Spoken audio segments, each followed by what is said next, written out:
Hi there, this is Manny with Classic Auto Repair with a review and recap of the repair list on the 68 Bronco. We got it ready for road testing. Weather's not been cooperating with the rain, but we should be able to get it out there today once everything dries up. But we were able to complete most of the items on our repair list, and I'm going to go over those with you right now. Just kind of running down the list. You'll get a copy of this, of course. We got the the 1030 oil filter was changed, oil was added. We did the lubrication of the chassis. New fuel filter at the carburetor was installed, which goes back here, and you can see that down there with the new filter. The old one was really dirty, so we got that replaced as well. Let's see, going down the list, spark plugs have been replaced. Let's take a look at those because they were in pretty bad condition. I think, again, it needs to be run on the highway, really clear out the engine. And one of the things that I noticed on this was, let me set the phone down for a sec.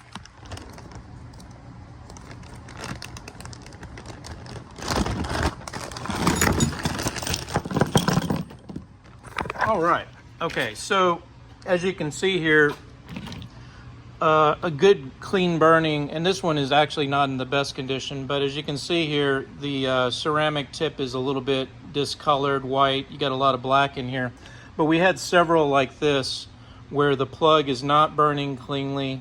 You can tell that it's not really a clean burn, and there were several like that. So that's a situation where you have fouled plugs, and that means you're going to get black soot out the pipes. You're not going to get the best performance out of the motor. So good move on that to get the plugs changed. Again, there was a couple of them that were burning okay. I made a note of the cylinders, but most of them were not burning cleanly as they should. So I got the new spark plugs in there. This is the old fuel filter. As you can see, it's got a lot of contaminants in it. I also replaced the fuel filter under the frame by the gas tank, and they had it installed incorrectly. This filter is supposed to go before the fuel pump to get out the contaminants in the gas tank before it goes to the fuel pump.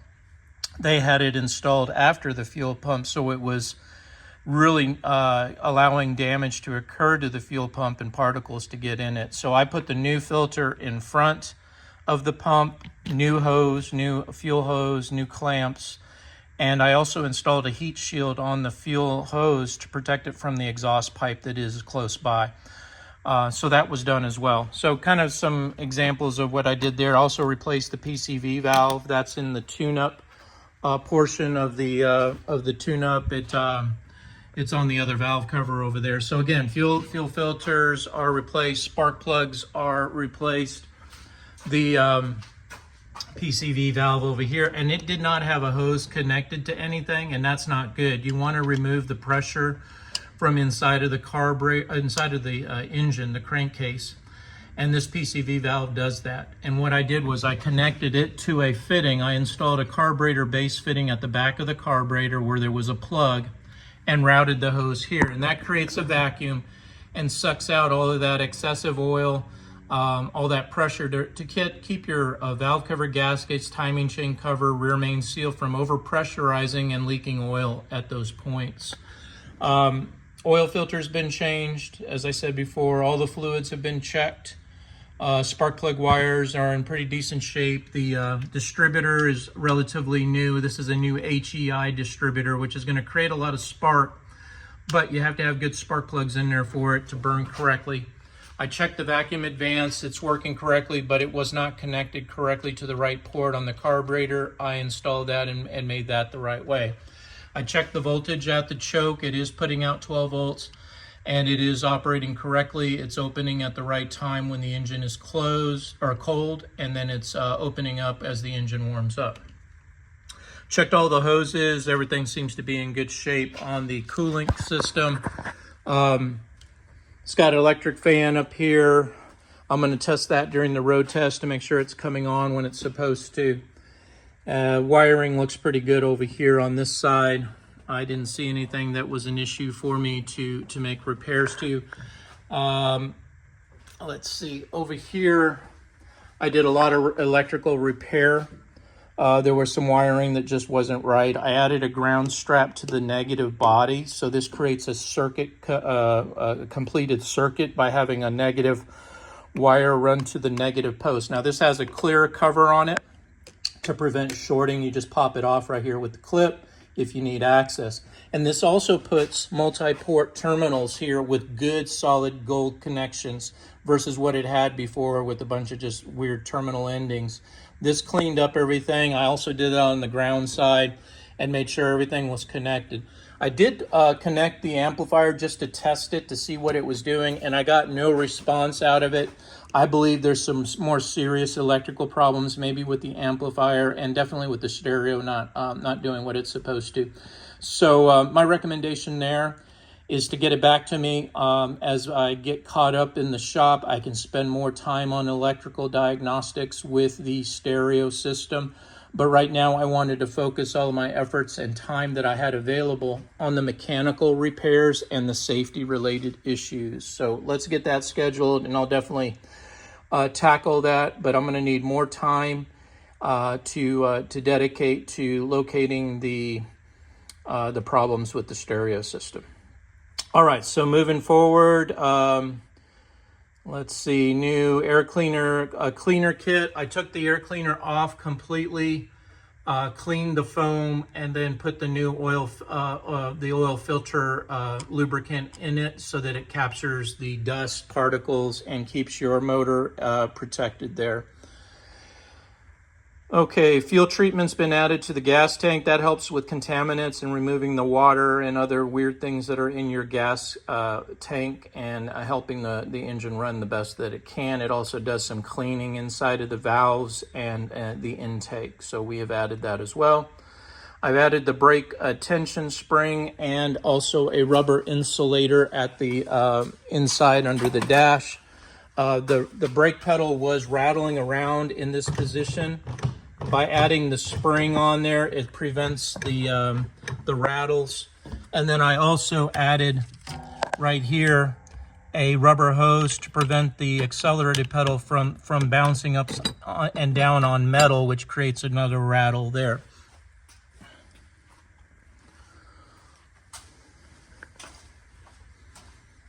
Check the brake fluid on it. The brake fluid does have a, you can see a little bit of seeping, but like I said, I've done everything I can here. May look to replace the lid here to prevent some of this seepage, but the fluid was okay, but it needed topping off. So I'm going to keep track of your brakes, see if there's any issue there. To me, it's stopping the way that it should. This is a very, with these tires and wheels, it has a lot of inertia, so it doesn't feel like a new small car the way they stop. This will never stop that way, even with disc brakes, but it does stop within the specs and of similar vehicles that I have worked on.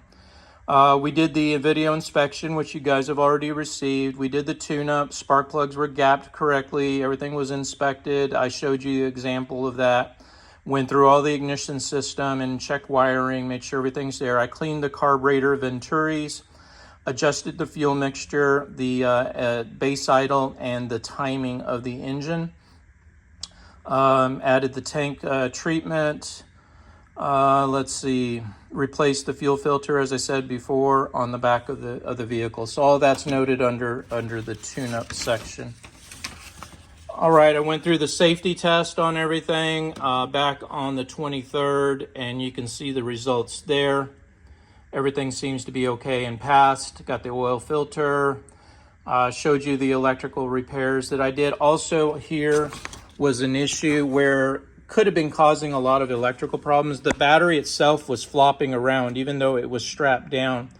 Now it will not move, and that's because I added an L bracket here to the radiator support. And what this bracket does is it stiffened up the connection of the hold here. It was just bouncing back and forth even though it was in the cradle. The tray itself was compromised. So this bracket here added the stiffness and rigidity that you need to make sure these electrical connections don't get loose with the vibrations of just daily driving it. All right, moving down the list. Let's see here. I did go through and check these. Again, I need to spend more time, but basically these are the different relays that operate the electric fans as well as the air conditioning system by controlling different, like the clutch, for example, goes through here and things like that. You also have a bunch of inline fuses, and this is where your connection is for your battery tender, which you can just run out of the grill if you want, or just keep it back here. I prefer it back behind the grill so it stays protected, unless you need to connect it, which I would leave the battery tender on whenever you're not driving the vehicle to keep the battery at 100%. All right, moving down the list.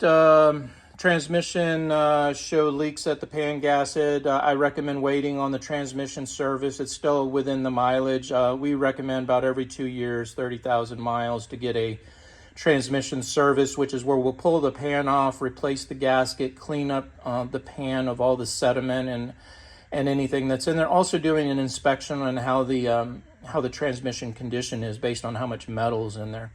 Then we're going to put a new filter in it, tighten up everything, put some new fluid in it, and it'll keep you going down the road. But relatively right now, you're still within the service period, so you don't need to have it done right now. Based on the condition I saw in the transmission dipstick. Already went over the brakes with you.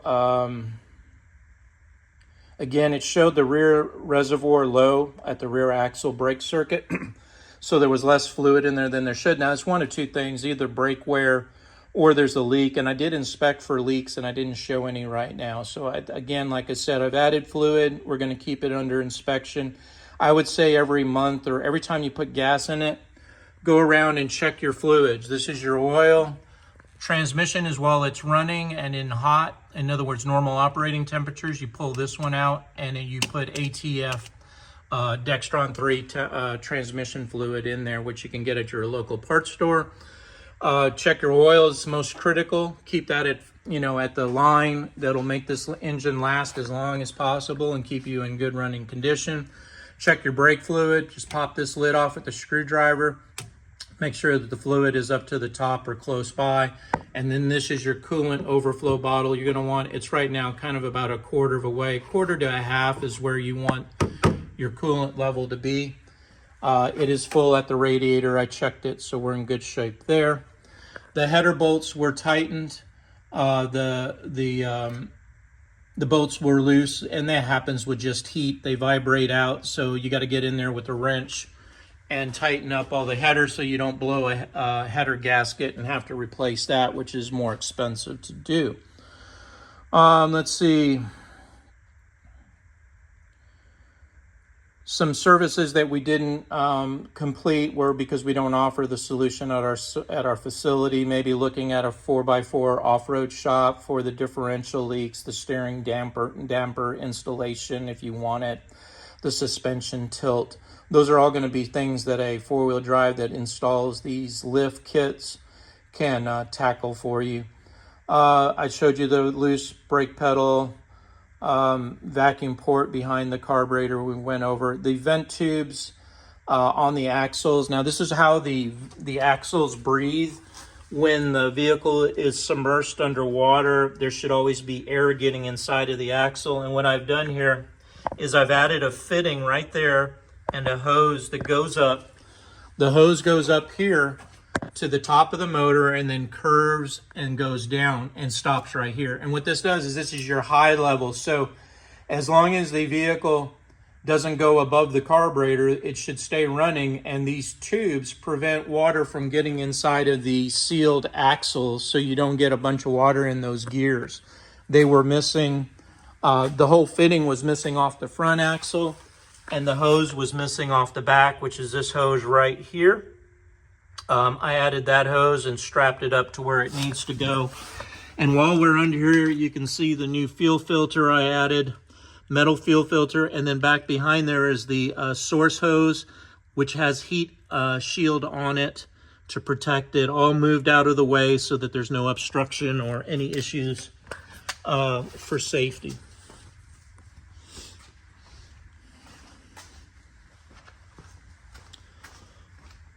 All right, so let's see. Let's continue down the list.